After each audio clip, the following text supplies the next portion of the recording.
If you've been following along, then you know that my Jamaican black cake is a pretty time-consuming recipe.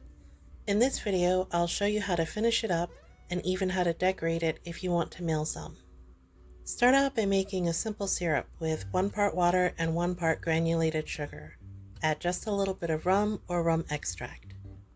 When I make mini cakes for mailing, I like to take them out of the loaf pan, flip them over, and brush them on the flat side. That'll be the side I decorate.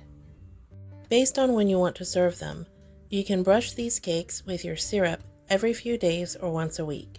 It'll keep them moist and nice and rummy. If you make one big cake instead of lots of mini ones, then brush it on the sides and on the top, so the syrup really penetrates. The frosting you want to use for these is the kind that dries hard on sugar cookies. I bought a pre-prepared one, but you can certainly make your own royal icing. Make sure that your cakes are completely dry before you do this, so give them a little time to soak in the syrup.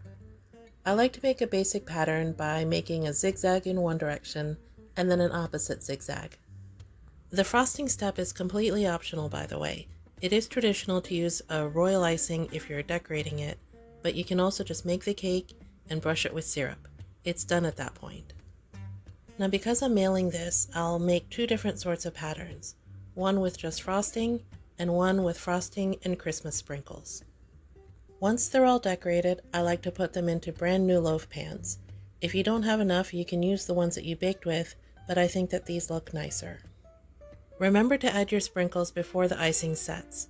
It's pretty quick with this commercially prepared frosting. Let your decorated cakes dry for at least 30 minutes, and then they're ready to package up. That frosting isn't going anywhere. If you're serving this to somebody who's never had Jamaican black cake before, you might want to add some whipped cream or vanilla ice cream on the side. Otherwise, just take a bite and enjoy this flavor of Christmas. Drop me a line in the comments and let me know what you think. I'd love to hear from you.